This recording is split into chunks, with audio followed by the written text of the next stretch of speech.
Comme vous pouvez voir, hein, on avait la première partie, c'était enlever tout ce qui était structure apparent qu'on avait cassé et tout est parti. Et là, nous sommes dans la deuxième partie où il fallait décaper tout le béton qui était sur la surface.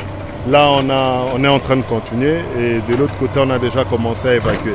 Donc, on décape et on évacue en même temps. Les travaux sont organisés d'une certaine manière. On casse, on arrête de casser, on évacue. On revient le jour d'après, on continue à casser. Les engins sont là-bas, les camions sont là-bas, en stand-by si je peux dire. Parce que la journée aujourd'hui, on ne fait que démolir, que casser.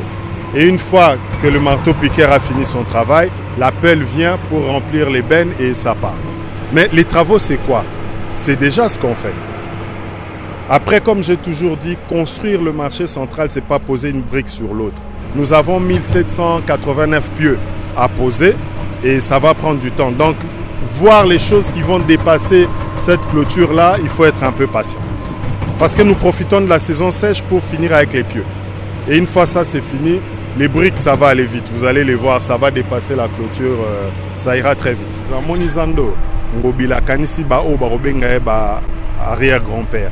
C'est-à-dire, le marché central va être construit sur 80 000 mètres carrés, avec plus de 510 magasins. C'est R+2. Et quand on dit R+2, les gens ont peur en disant « Ah, bazo ça, bah mall ». Non, on ne fait pas les malls. On fait le marché traditionnel qu'ils avaient connu ici, au rez-de-chaussée et à un autre niveau.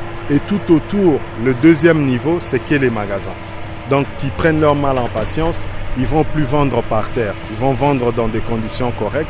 Et les gens qui vont venir acheter dans des conditions correctes.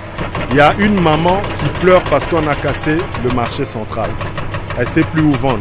Mais il y a une autre maman qui est en train de pleurer son enfant à l'hôpital, qui a mangé des choses qui étaient sales, qui est en train de pleurer l'enfant. Et j'avais posé une question. De ces deux mamans, laquelle vous soutenez? Laquelle vous trouvez qu'il faut lui donner solution à son problème? Je pense que humblement, on devrait trouver la solution pour la maman qui pleure son enfant. Parce que s'il n'y a personne pour acheter, vous allez vendre à qui?